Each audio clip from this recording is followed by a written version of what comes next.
ಖಾಸಗಿ ಬಸ್ಸೊಂದು ತಿರುವಿನಲ್ಲಿ ಬೈಕ್ಗೆ ಡಿಕ್ಕಿ ಹೊಡೆದ ಪರಿಣಾಮ ಬೈಕ್ ಸವಾರ ಸ್ಥಳದಲ್ಲೇ ಮೃತಪಟ್ಟಿರುವಂತಹ ಘಟನೆ ಚಿಕ್ಕಬಳ್ಳಾಪುರ ಜಿಲ್ಲೆಯ ಚಿಂತಾಮಣಿ ಚೇಳೂರು ರಸ್ತೆಯಲ್ಲಿರುವಂತಹ ಮುರುಗಮಲ್ಲ ರಸ್ತೆ ಬಳಿಯಲ್ಲಿ ನಡೆದಿದೆ.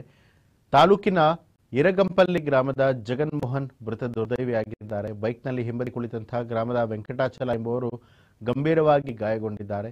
ಇಬ್ಬರು ಕೂಡ ಬೈಕ್ ಮೇಲೆ ಇರಂಗಂಪಲ್ಲಿ ಇಂದ ಚಿಂತಾಮಣಿಗೆ ಬರ್ತಾ ಇದ್ರು. ಈ ವೇಳೆ ಖಾಸಗಿ ಬಸ್ ಚಿಂತಾಮಣಿಯಿಂದ ಮುರುಗಮಲ ಕಡೆಗೆ ಹೋಗ್ತಾ ಇತ್ತು. ಖಾಸಗಿ ಬಸ್ನ ಅತಿ ವೇಗ ಮತ್ತು ಅಜಾಗರೂಕತೆಯ ಚಾಲನೆಯಿಂದಾಗಿ ಅಪಘಾತ ನಡೆದಿದೆ ಅಂತ ಹೇಳಿ ಸ್ಥಳೀಯರು ಆರೋಪ ಮಾಡಿದ್ದಾರೆ. ಇನ್ನು ನಗರದ ಹೊರವಲಯ ರೈಲ್ವೆ ಅಂಡರ್ ಪಾಸ್ ಬಳಿಯಲ್ಲಿ ಅಪಘಾತ ನಡೆದಿರುವಂಥದ್ದು. ನಗರ ಠಾಣೆ ಪೊಲೀಸರು ಸ್ಥಳಕ್ಕೆ ಭೇಟಿ ನೀಡಿ ಪರಿಶೀಲಿಸಿ ಮೃತ ಶರೀರವನ್ನ ಮರಣೋತ್ತರ ಪರೀಕ್ಷೆಗಾಗಿ ಮತ್ತು ಗಾಯಾಳುವನ್ನ ಚಿಕಿತ್ಸೆಗಾಗಿ ನಗರದ ಆಸ್ಪತ್ರೆಗೆ ರವಾನಿಸಲಾಗಿದೆ.